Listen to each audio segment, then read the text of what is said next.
আমি নিজ চোখে দেখছি একটা লোক সিমেন্টের বস্তা নামাইতেছে। এটা আমি কয়েকবারই বলছি এই কথাটা, আমার এত মায়া লাগছে। সিমেন্টের বস্তা নামাইতেছে, যে প্রতিটা বস্তা নামাইতে গেলে ট্রাকের থেকে গোডাউনে এই পিঠটা আপনার বাঁকা হইয়া যায়, এরপরে বস্তাটা এখানে লয় 50 কেজিওয়ালা বস্তা। এইভাবে সে নিয়া আপনার গোডাউনে থুইছে। 60 টাকা বা 8 টাকা বা সর্বোচ্চ 10 টাকা এক বস্তা সিমেন্ট যদি ট্রাকের থেকে ওই গোডাউনে থয়, তাইলে 50টা বস্তা এই বেচারা যদি নিয়ে থাকে।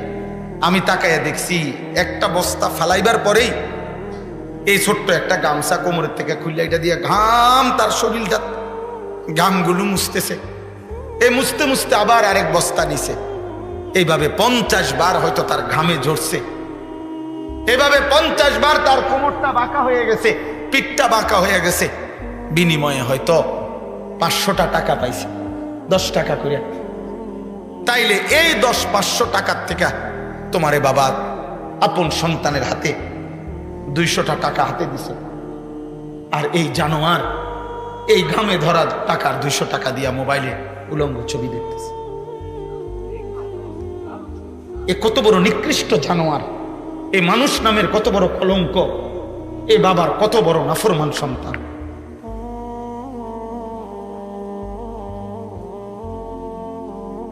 তুমি যদি প্রবাসীর ঘাম দেখতা তো বুঝতা প্রবাসীর কি পরিমাণ ঘাম ঝরে উপার্জন। আমি তো দেখছি সৌদি আরবে প্রতিবারেই হজ উমরায় গেলে আমি তো প্রবাসীদের রুমে রুমে যাই। প্রবাসীদের সাথে আমার বহুত সম্পর্ক, আলহামদুলিল্লাহ। প্রবাসী আমাদের অনেক মহব্বত করে, অনেক কাঁদে।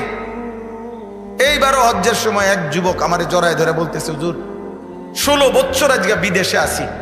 চিৎকার দিয়ে কাঁদছে, ফোলাটা আমারে ধরে কইতেছে, হুজুর আমাকে কিচ্ছু নাই জীবনে, আমাদের কোনো কিছু নাই, আমার লাগে দোয়া করেন। তা আমি বললাম, কেন নাই? কিছু নাই বলতে ওই আমারে বলতেছে, হুজুর এই পর্যন্ত জীবনে 16 বছর যারে যত টাকা দিছি কাউরে খুশি করতে পারি নাই। যতই দিছি হুজুর কয় আরো দিতে পারতো। দিছি 10,000, কতে ইতে একটা বিদেশ তাইতে ইচ্ছা করলে 20,000 দিতে পারতো। বুঝেন নাই কথাটা? কাউরে খুশি করতে পারি নাই। সবাইরে কথা হইলো এটা, আমি প্রবাসীর কাছে আরো টাকা আছে, আমার সব দিয়ে লাইছি হুজুর, আমি কাউরে খুশি করতে পারি নাই। আমার এত মায়া লাগছে। আহা, এই টাকা দিয়ে তো তোমাদেরকে পাঠায় বাবা, সেখান দিয়েই তুমি নারী দেখো, ছবি দেখো। এই প্রবাসীর রক্ত পানি করা ঘামের এই পবিত্র টাকা তার স্ত্রী, যাদের বেহায়া নারী বাজারে বাজারে ঘুরে। হায় নারী, এই বোন, তুমি তোমার স্বামীর উপরে অনেক বড় জুলুম করলা। তুমি জানো না তোমার বিদেশি স্বামীর একটা একটা টাকার পিছনে কত ঘাম আছে, অনেক ঘাম মিশে আছে, অনেক কষ্ট মিশে। লোকটা কোনোদিন নিজের, কেউ তারে যে একটু রান্না করে দিবে, কেউ তারে 1 কাপ চা বানায় দিবে, আপন জন তো নাই। নিজের জামা নিজে ধোয়। আমি এই দিনও কাতারে আমার এক মহব্বতের ছেলের লগে আমি ভিডিও কলে কথা বলছি, আমার এক প্রবাসী। আমি দেখলাম এই একটা রুমের মধ্যে 4টা খাট, ছোট্ট একটা রুম, প্রত্যেক খাটের মধ্যে 2 জন মানুষ, মানে নিচে একজন শুয়ে রয়েছে, উর্ফে একজন হুজুর, এই 8 জন। বাচ্চার মতো ওই বেটা শুয়ে রয়েছে, ওখানে বইয়া আমার দিকে চাইয়া রয়েছে। আমি বললাম, উনি কি তা? হুজুর আমার লগে থাকে, উনিও প্রবাসী। আহা, মায়া লাগছে। মানে আলগা জায়গা নাই, এক খাটে 2 জন ঘুমায়, নিচে একজন, উর্ফে একজন। এত কষ্ট করে কাটা, এটা কি জীবন? দেশে এটা কল্পনা করা যায়? অথচ তার টাকার মধ্যে তার ফ্যামিলি 12,000 টাকা দিয়ে শহরের বাসায় ভাড়া থাকে। হাতের ফুতে জমিদার, তার আড়ার স্টাইল দেখলে বোঝা যায় তার আব্বা হইল আটলান্টিক মহাসাগরের মালিক। হিমালয় পর্বত তার বাপে, তার হাঁটা দেখলে মনে।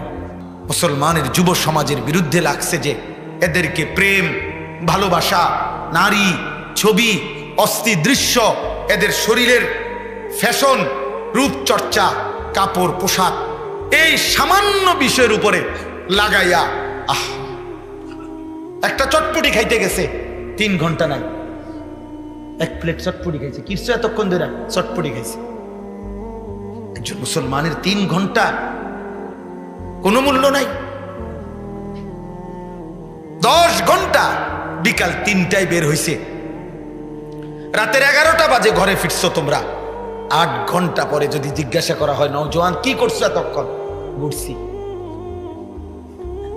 মুসলমান 8 ঘন্টা এভাবে ঘুরে, অথচ 8 ঘন্টা প্রতিদিন ডিউটি করে কত মানুষ উপার্জন করে। অসংখ্য মানুষের চাকরির ডিউটি কয় ঘন্টা? 8 ঘন্টা ডিউটি করলে উপার্জন হয়, বেতন হয়। 8 ঘন্টা মাটি কাটতা, 8 ঘন্টা সিএনজি চালাইতা, 8 ঘন্টা মাটি কাটো, 8 ঘন্টা সিরা ভাজো, তাইলেও তো ভালো ছিল, সিরা বেচতে পারতা। 8 ঘন্টা মুড়ি ভাজো, তো মুড়ি বেচতে পারতা। একটা কিছু করো, দুনিয়ার জন্য কিছু করো। তোমারও তো দরকার, আগামী দিনে টাকা পয়সা দরকার, তো দুনিয়ার উপার্জন করো, আখিরাতের ফিকিরও করো। আল্লাহ তোমাদেরকে হেফাজত করেন। প্রিয় ভাই, রাগ করে বলি নাই, তোমার প্রতি নারাজ তো না আমি। এখানে তো আমার কারোর সাথে কোনো ঝগড়া হয় নাই। আমি শুধুমাত্র বিবেকের জন্য বললাম, ইনসাফের জন্য বললাম। আল্লাহ আমাদেরকে হেফাজত করেন। সব বাবাদেরকে বলি, বাবা গুনাহ ছেড়ে দেন, আমাদের হায়াত আল্লাহর দান। এই শেষ আমার আয়াতের তরজমা আমি এটাই বলি। আল্লাহ তাআলা বলছে, বান্দা আমি একটা আয়াত পড়ছি, 24 নম্বর পারা কোরআনুল কারীমের 40 নম্বর সূরায়ে মুমিন 67 নম্বর আয়াত।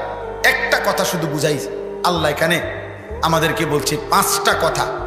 1 নম্বর বলছে, হুয়াল্লাযী খালাকাকুম মিন তুরাবিন সুম্মা মিন নুতফাতিন সুম্মা মিন আলাকা। আল্লাহ বলছে, মায়ের পেট থেকে বান্দা, আমি তোমাকে এই পৃথিবীতে বের করার আগে ধাপে ধাপে আমি তোমাকে সৃষ্টি করেছি। একবার মাটি, একবার বীর্য, একবার জমাট রক্ত, একবার গোশতের টুকরা, একবার হাড্ডির কঙ্কাল, আরেকবার গোশতের আবরণ দিয়ে নাক চোখ কান লাগিয়ে শরীর গঠন, আর সর্বশেষ 7 নম্বরে রূহ ফুঁকে দিয়ে মায়ের পেট থেকে বের করছি। আল্লাহ বলে, বান্দা এই 1 নম্বর কথা তুমি মনে রেখো। 7 ধাপে আমি চাইলে কুন বললেই হয়ে যেত। আমি কুন ফায়াকুন, আমি যদি বলি হও তাহলেই তো হয়ে যায়। আমি এটা বলেও তোমারে বানাইতে পারতাম, কিন্তু আমি তোমারে বেশি মায়া করে মায়ের অন্ধকার জরায়ুতে 9 মাস লাগাতার রেখে আমি আল্লাহ আমার কুদরতি হাতে একটা একটা করে ধাপ অতিক্রম করে আমার নিজ হাতে চোখ নাক কান আমি লাগাইয়া আমি তোমার আকৃতি দিয়ে মায়ের পেট থেকে আমি তোমাকে বের করেছি। অতএব বান্দা আমারে কেমনে বললাম? তুমি জানো না আমি তোমারে কত যত্নে বানাইছি? আমারে বললা কেমনে? আমারে একটা সেজদা দিলা না কেমনে? 2 নাম্বার, আল্লাহ আবার মনে করাইছে, সুম্মা ইউখরিজুকুম তিফলান সুম্মা লিতাবলুগু আশুদ্দাকুম সুম্মা লিতাকুনু শুয়ুখা। আল্লাহ বলেন, এবার মায়ের পেট থেকে বের হয়ে ভাবো তো, আমি আল্লাহই তো তোমাকে শিশু বানাইলাম, আমি আল্লাহই তো তোমাকে পূর্ণ শক্তি যৌবন দিলাম, আমি আল্লাহই তো তোমাকে আবার বৃদ্ধ বানাইলাম। এটাও কি আমি করি নাই? কথা বলে না, আল্লাহ করে নাই? শিশু কে বানায়? যুবক কে বানায়? বৃদ্ধ কে বানায়? আল্লাহ বলেন, শিশু কালো তো আমার, যৌবন কালো তো আমার, বৃদ্ধ কালো তো আমার, তা আমারে ভুলে গেলা কেন? মায়ের পেটের সময়টাও তো আমার, আমারে বললা কেন? 3 নাম্বার, অমিনকুম মান ইউতাওয়াফা মিন ক্বাবলু। আল্লাহ বলে, বান্দা মনে রেখো, তোমার দাদা, তোমার চাচা, তোমার বড় ভাই, তোমার সমবয়সীর চাইতে বয়স্ক, তাকে দেখে তুমি প্রতারিত হইও না।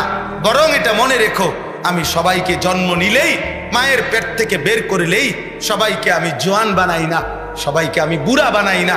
আমি কিন্তু চলতি পথে অনেককেই পূর্ণ বৃদ্ধ পর্যন্ত পৌঁছবার আগে আগেই মৃত্যু দিয়ে ফেলি, এবং মৃত্যুই দেই বেশি, টিকে রাখি কম। এই জন্য হাসান বসরি রহমতুল্লাহ আলাইহি বলছেন, হে যুবক মনে রেখো, আম গাছ থেকে যে ফুল বের হয়, মুকুল, বই, আমের বই, আমের মুকুল, তিনি বলছেন ওই মুকুল সবগুলো আম হয় না। যতগুলো ছোট্ট ছোট্ট আম হয় সবগুলো বড় আম হয় না, যতগুলো বড় হয় সবগুলো ফাঁকে না, বরং মনে রাখবা ঝরে যায় বেশি, থেকে যায় কম। মুকুল ঝরে যায় বেশি না টিকে বেশি? ছোট্ট আম, ছোট্ট ছোট্ট যে পিচ্ছি পিচ্ছি আম ধরে ফইলা, এগুলা বেশি টিকে না ঝরে যায় বেশি? এই জন্য বলছে ঝরে যায় বেশি, টিকে থাকে কম। আল্লাহ বলছে বান্দা আমি কিন্তু সবাইকে শেষ পর্যন্ত, বৃদ্ধ পর্যন্ত নেব না।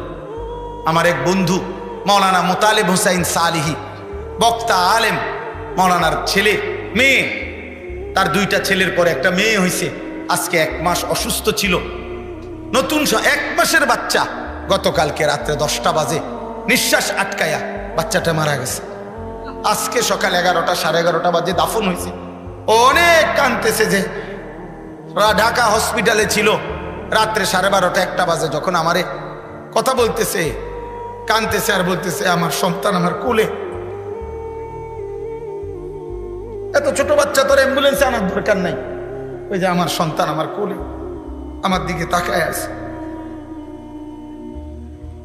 তাইলে বাপ আল্লাহ বলছে বান্দা অহংকার করো না বান্দা, আমি যখন তখন মৃত্যু দিয়ে ফেলব। কাজেই মৃত্যু আসলে আর আমলের সুযোগ হবে না, হায়াত না পেলে আর আমলের সুযোগ হবে। কাজে আজই নামাজ পড়ো, বলো ইনশাআল্লাহ। সর্বশেষ আল্লাহ বলেন ওয়ালিতাবলুগু আজালাম মুসাম্মা ওয়ালাআল্লাকুম তাকিলুন। আল্লাহ বলেন আমি কিন্তু কাউকেই অনির্দিষ্ট, অকালে, অসময়ে মৃত্যু দেই না, কিন্তু আমি প্রত্যেকের জন্য হায়াত নির্ধারণ করে রেখেছি। ওই নির্ধারিত সময় পর্যন্ত পৌঁছাইয়েই আমি মৃত্যু দিয়ে থাকি। অতএব কেউ অকালে মরে না, নির্দিষ্ট সময় মরে। কখন মরে বলে না? নির্দিষ্ট সময়। বলে আল্লাকুম তাকিলুন।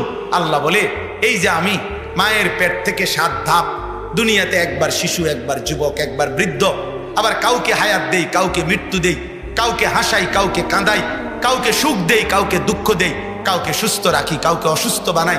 এই সবটা আমি কেন করি? যেন তুমি বুঝতে পারো প্রত্যেকে যে তোমার কোনো ক্ষমতা নাই, মূলত আমায় আল্লাহর ক্ষমতা। অতএব ইনসাফের দাবি, আকলের দাবি, বিবেকের দাবি, যুক্তির দাবি, বাস্তবতার দাবি আমার দেহ, আমার শরীর, আমার শৈশব, আমার যৌবন, আমার বৃদ্ধ, আমার রাত, আমার সুখ, আমার দুঃখ, আমার আনন্দ, আমার বেদনা, আমার সুস্থ থাকা, আমার অসুস্থ, আমার নিঃশ্বাস, আমার হাতের নড়াচড়া, আমার বিন্দু বিন্দু নড়াচড়া, জীবনের প্রতিটা স্পন্দন আমার আল্লাহর হাতে। অতএব ইনসাফের দাবি আল্লাহরই ইবাদত করা, আল্লাহরই গোলামি। এটাই আল্লাহ বলছে। তুমি যেন বুঝতে পারো যে আমি আমার ইবাদতই করা উচিত, কারণ তোমার তো কিচ্ছু না বান্দা, সবটা তো আমার। তাহলে আমারে অবমূল্যায়ন করছো কেন? আমার কথার নাফরমানি করছো কেন? আল্লাহ আমাদের সমস্ত কিশোর নওজোয়ানকে হেফাজত করে। বয়স্ক বাবারা গুনাহ ছেড়ে দেন, পর্দার আড়ালের মা বোন গুনাহ ছেড়ে দেন, 5 ওয়াক্ত নামাজে অভ্যস্ত হন। এবার আমার শেষ কথা হলো, যাদের বয়স 30 এর নিচে, 30 বছরের নিচে যাদের বয়স, তোমরা হাত উঠাও, হাত উঠাও ভাই। 30 বছরের নিচে, মাশাআল্লাহ, সবই তো মাশাআল্লাহ, ইনশাআল্লাহ আগামীর পৃথিবী ইসলামের পৃথিবী, ইনশাআল্লাহ আগামীর পৃথিবী ইসলামের পৃথিবী, ইনশাআল্লাহ ইনশাআল্লাহ। আমার ওসিয়ত তোমাদের প্রতি, প্রিয় ভাই, আমার ছেলেরা, আমার সন্তান, আমার 2টা কথা আমার শেষ। 1, চোখ হেফাজত কইরো, নারী দেখো না, অশ্লীল ছবি দেখো না। নারীর চাহিদা তোমার আল্লাহ দিছে, বিবাহের মাধ্যমে পবিত্র এক নারী মিলিয়ে আল্লাহ তোমার চাহিদা পূরণ করে দেবে ইনশাআল্লাহ। তুমি নষ্ট হইও না, তুমি চরিত্রহীন হইও না, তুমি লম্পট হইও না। আর 2 নাম্বার হলো ফজরের নামাজ জামাতে পড়ো, ইনশাআল্লাহ তোমার জীবন সুন্দর হবে, আখলাক সুন্দর হবে, চেহারা সুন্দর হবে, বাকি 4 ওয়াক্ত নামাজ সহ তোমার জীবন নুরানি হয়ে যাবে।